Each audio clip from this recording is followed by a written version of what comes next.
ఇంట్లో 2 రాసుల ప్రభావం గనక ఉంటే, చాలా వరకు అభివృద్ధి అనేది లేదండి. ఉండదు. మీరెప్పుడైనా కూడా గుర్తుపెట్టుకోండి. ఇంట్లో 2 రాసుల ప్రభావం ఉన్నప్పుడు ఏ పని సరిగా జరగదు. ఎప్పుడూ రుణబాధలలో ఉండడం. అవకాశాలన్నీ మన కంటికి కనిపించి మరీ మిస్ అయిపోవడం. అసలు జీవితం అంతా కూడా నత్తలాగా నడుస్తుంది. నత్త నడకన. నత్త ఎలా నడుస్తుంది? నిదానంగా. అటు ముందుకు వెళ్ళరు, ఇటు వెనక్కి వెళ్ళరు, అటు కింద పడిపోరు. అలా సమానంగా ఉంటది. జీవితం టైమంతా గడిచిపోతూ ఉంటది. కానీ ఏం ప్రయోజనం ఉండదు. ఇంట్లో 2 రాసుల ప్రభావం ఉంటాయి. స్పీడ్ పెంచాలి.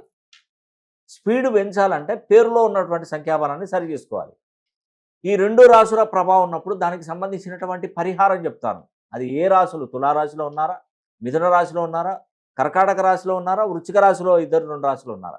మరి ఏ రాశులలో ఉన్నారో దాన్ని బట్టి మనం చక్కటి చిన్న రెమెడీ చెప్తాను. దాన్ని ఫాలో అవుతూ మీ పేరులో సంఖ్యాబలాన్ని సరి చేసుకోండి. ఖచ్చితంగా మీకు ఊపొస్తదండి. నిజం చెప్తున్నాను. ఒక విధంగా చెప్పాలంటే, మనం ఒక 120, 130 కిలోమీటర్ల స్పీడ్ వేగంలో ఉన్నటువంటి ఒక వెహికల్‌కు 80 స్పీడ్ వరకు లాకేసుకోవచ్చు. అవకాశం ఉండదు. ఆ లాక్ ఓపెన్ చేస్తే ఏమవుతదండి, స్పీడ్‌గా ఎళ్తది బండి. అలాగే మనల్ని కంట్రోల్ జేయడానికి నేను చెప్తున్నాను ఈ లాక్ అనేది తీసి